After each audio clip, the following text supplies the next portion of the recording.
Taadaan keenya lammii keenya dhamaraate tachi keessatti Ormi biyya ba'e biyya ormaa jiru bokkisuu numa barooda bokkisuu numa barooda biyyarra ba'ane biyya ormaa tafu yaa rabbi maaf nu goote qooda ga'ee jedhimee nu baasi hooda yaa rabbi maaf nu goote qooda ga'ee jedhimee nu baasi hooda. Jiruun biyya ormaa maal jireenya jedhu danda'uudha malee obsuudhaan achittu maal godhu yoom kanaan ifeete rakkoo farkan kennuutu si baasee biyyaa. Anan yala mitiya ananyatu ya komotiya anan yala mitiya ananyatu ya komotiya nuya dadu ya rabbitiya nuya dadu ya guftatiya borna darbajette lamiko gafa biya baate Jiruun abjuu taate saba koo rakkoo lakkuu taate qilleensi biyya ormaa maa kophaa si raasa murteessi murtii kee ajaa rabbi baasa ol ilaallaan samiidha samiin ni fagaata. Gadi laalaan dachiidha dachiin ni jabaata dachee biyya ormaa isheen dhihoo jirtu gara jabeettiidha malaa namaan himtu namni biyya ba'ee maal qananii qaba biyya isaa yaadatee yaadaan qalbii caba anaan yaala mitiyaa. Anan ya komotiya anan ya lamitiya ananya tu ya komotiya nu ya dadu ya rabbitiya nu ya dadu ya guftatiya Shama arkafuni daawwattoota keenya egaa xiqqoosi waan miira keessa nama galchuudha.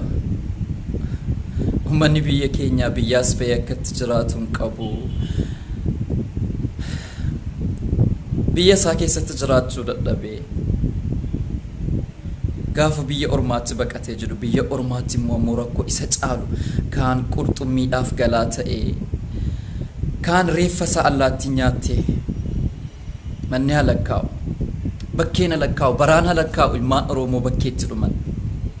Annugaa dubbachuudhaaf taanaan jechuudha yeroon gara Masrii kana dhufu konkolaataan tokko fuuldura keenyatti kufaa argine yeroo sana gaafan dallaala sana gaafannu jechuudha waa tokko hin taane namni shufeerii ofitti waa ta'e nun jedhan sana booda dallaalaa biraatti gaafannu erganii jedhanu dallaalaan sun warra Masrii bira gaafa geenye jennu konkolaataan karaatti kufe suni namni keessaa du'eeraa jennaan jarri xiqqoo seeshii dhuganii waan jiraniif namni hafe hin jiru nun jedhan fuuldura keenyatti jechuudha konkolaataan dhiiga qofaan makame achuma keessatti laadheen gadda nama lamatuyyuu fuuldura kanatti eddeesin teessanu kanatti nama lama du'e eddee akkasi karaa kanatti nama meeqa dhume yoo namaatiin ilmoon kan koo jira jedhanii taa'u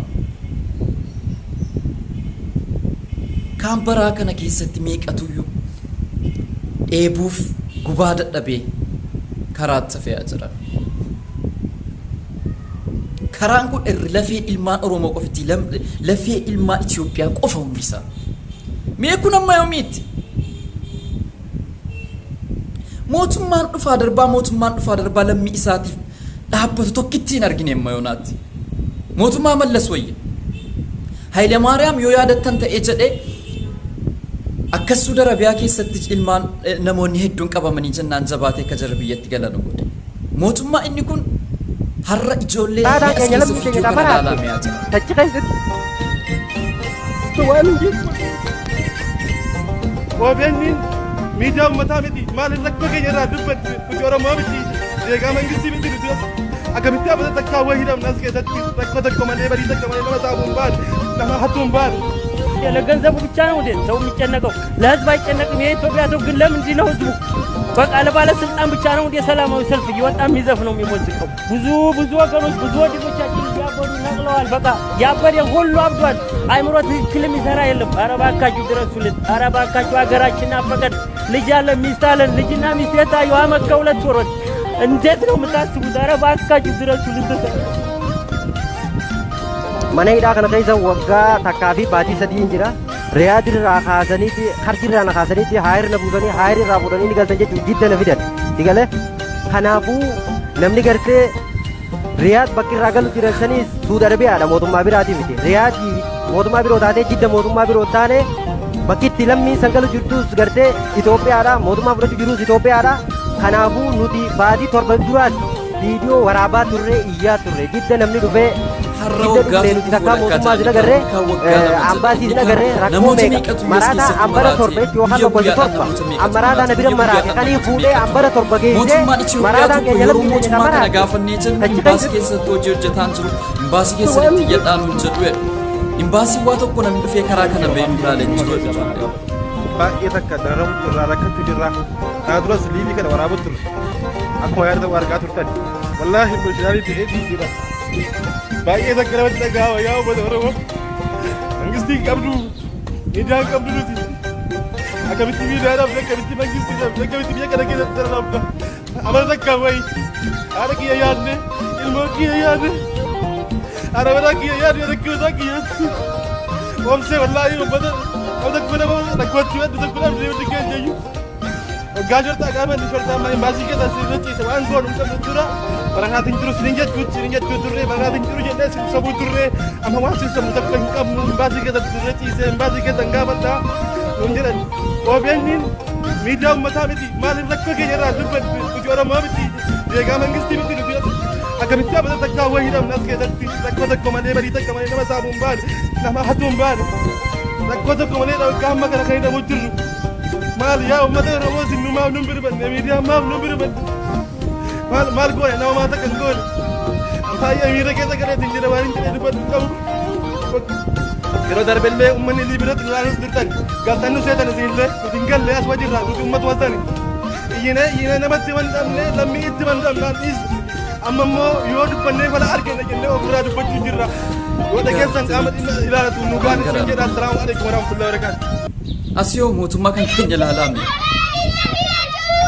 filannoo dorgomaa hin qabne filannoo mormituu hin qabne ilmaan namoonni hundi uummanni hundi tuffatee jennaan jechuudha ijoollee sabiyyii bakkeetti gadi baasee ijoolleedhaan ijoolleen jettu ilaala namni tuffatee jechuudha.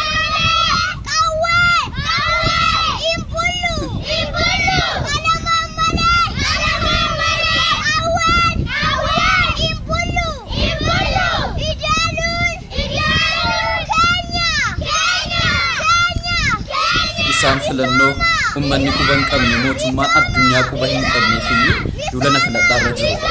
Duulana filadhaa isaanii kun ola ijoollee sassabiyyoo waa tokko hin beekne kan jedhi jennaan jettuyyii walitti qabanii dhaadannoo dhageessisu. Mootummaa